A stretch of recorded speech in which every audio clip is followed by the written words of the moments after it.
BN construction and supplier নামেই যাৰ পৰিচয়। আমাৰ প্ৰতিষ্ঠানত PM সূৰ্যাঘৰ মুফ্ত বিজলী যোজনা আঁচনিৰ উদ্যোগত আপোনালোকে ছাবচিডি আৰু সুলভ মূল্যত আপোনালোকৰ গৃহত সংযোগ কৰিব পাৰিব সোলাৰ পেনেল। গতিকে আজিয়ে আহক আমাৰ শ্ব'ৰুম BN কনষ্ট্ৰাকশ্যন এণ্ড ছাপ্লায়াৰলৈ আৰু সকলো ধৰণৰ ইলেক্ট্ৰিকেল সামগ্ৰীৰ লগতে লৈ যাওক সোলাৰ পেনেল আপোনাৰ গৃহলৈ। আমাৰ ঠিকনা BN কনষ্ট্ৰাকশ্যন, লিচুবাৰী, যোৰহাট। যোগাযোগ নম্বৰটো হৈছে 9435097068 অথবা 9085161789।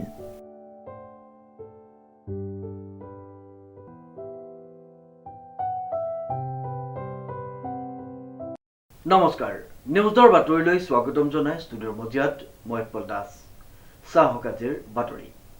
দেৰগাঁৱৰ লাওভগাত 7 দিনীয়া কাৰ্যসূচীৰে অবিৰত শ্ৰীমদ ভাগৱত শ্ৰৱণ কীৰ্তন আয়োজন। নিউজ নাৰক ৰিপৰ্ট। দেৰগাঁৱৰ লাওভগাত 7 দিনীয়া দিবানৈশ কাৰ্যসূচীৰে অবিৰত শ্ৰীমদ ভাগৱত শ্ৰৱণ কীৰ্তন ধৰ্মীয় অনুষ্ঠানভাগি অনুষ্ঠিত হৈছে। উল্লেখযোগ্য যে গোলাঘাট জিলাৰ দেৰগাঁও ৰাজচক্ৰৰ অন্তৰ্গত লাওভগা গাঁৱৰ নামঘৰত ইংৰাজী 7, 8, 9, 10, 11, 12, 13 আৰু 14 মাৰ্চত 7 দিনীয়া দিবানৈশ কাৰ্যসূচীৰে লাওভগা গাঁৱৰ ৰাইজৰ উদ্যোগত তথা স্থানীয় অন্যান্য গাঁৱৰ ৰাইজৰ সহযোগত অবিৰত শ্ৰীমদ ভাগৱত শ্ৰৱণ কীৰ্তন আয়োজন কৰা হয়। এই উপলক্ষে পুৱা 5 বজাৰ পৰা উষা কীৰ্তন, ধৰ্মধ্বজা উত্তোলন, বৃক্ষৰোপণ, নাম প্ৰসংগ, ভাগৱত প্ৰদক্ষিণ আৰু প্ৰতিষ্ঠা, খোল প্ৰসংগ আদি পৰ্যায়ক্ৰমে সম্পন্ন হয়। জয় গুৰু শংকৰ। পৰম কৃপালু বাপাই সমস্ত সদৌ আমাৰ অসমবাসী ৰাইজলৈ আমি এই লাওভগাবাসী ৰাইজে আমাৰ 7 দিন 7 ৰাতি অবিৰত ভাগৱত অনুষ্ঠানভাগি আমি আৰম্ভ কৰিছোঁ। আজি আমি তাৰ প্ৰথম দিনত আমি পুৱাতে উষাৰ কীৰ্তন, তাৰ দ্বিতীয়তে ধৰ্মধ্বজা উত্তোলন, বৃক্ষৰোপণ, তাৰ পাছত আমাৰ নামাচাৰ্যৰ নাম আৰম্ভ কৰি আমাৰ পাঠাচাৰ্য 3গৰাকীকে বহুৱাই আমি সেই আসন অলংকৃত কৰি বৈকুণ্ঠৰ কল্পটোৰ শাস্ত্ৰ মহাভাগৱত ভাগি আমি গোটেই লাওভগাবাসী ৰাইজে আজি আমি আৰম্ভ কৰিছোঁ। আমাৰ অনুষ্ঠানৰ অন্য বিশেষত্ব উদ্দেশ্য আমাৰ ইমানেই হয়। এই অনুষ্ঠান ভাগি আমি সমস্ত গাঁওবাসী, সমস্ত আমাৰ গৃহস্থী সকলোৰে সম্প্ৰীতিভাৱেৰে আমি এই অনুষ্ঠান ভাগি আৰম্ভ কৰিছোঁ।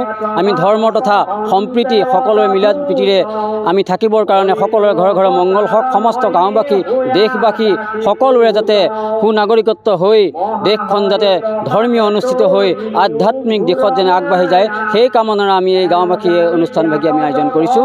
ধন্যবাদ। দুপৰীয়া ভাগত দবা, শংখ, কাঁহ, বৰতাল বজাই আয়তীৰ উৰুলিৰ সমন্বয়েৰে শ্ৰীমদ ভাগৱত ভাগীৰ শ্ৰৱণ কীৰ্তনৰ শুভাৰম্ভণি কৰা হয়। অগণন বৈষ্ণৱপ্ৰাণ ৰাইজৰ ভাগৱত শ্ৰৱণ কীৰ্তনস্থলীলৈ সোঁত বৈ আৰু সকলোৱে এগছি বন্তি আৰু ধূপ জ্বলাই সেৱা জনাই তেওঁলোকৰ মন আত্মা ভাগৱত প্ৰেমেৰে ভৰি পৰাৰ পৰিলক্ষিত হয়। মুঠতে ভাগৱত শ্ৰৱণ কীৰ্তন ভক্তপ্ৰাণ ৰাইজৰ ভাৱ ভক্তি, সেৱা অৰ্চনা তথা লাওভগা সেৱকী ৰাইজৰ ভক্তিভৰা আতিথ্যই লাওভগা নামঘৰভাগে দ্বিতীয় বৈকুণ্ঠপুৰীলৈ পৰিণত কৰে। আপোনালোক সংবাদ মাধ্যমৰ যোগেদি সকলোলৈকে আন্তৰিক শ্ৰদ্ধা আৰু কৃতজ্ঞতা জনাইছোঁ। লাওভগা গাঁৱৰ সমূহ ৰাইজৰ উদ্যোগত স্থানীয় 7খন গাঁৱৰ সহযোগত আমি সপ্ত দিবানৈশ যি ভাগৱত পাঠ অনুষ্ঠানৰ আয়োজন কৰিছিলোঁ, সেই অনুষ্ঠানৰ আজি পুৱা 4:30 বজাৰ লগে লগেই উষা কীৰ্তন, তাৰ পাছতে আমাৰ ধৰ্মধ্বজা উত্তোলন, বৃক্ষৰোপণ আৰু ভাগৱত প্ৰদক্ষিণ প্ৰতিষ্ঠা, নাম প্ৰসংগ। বৰ্তমান আমাৰ এতিয়া ভাগৱত অনুষ্ঠান চলি আছে। এই মহান অনুষ্ঠানভাগি আমি অনুষ্ঠিত কৰিছিলোঁ।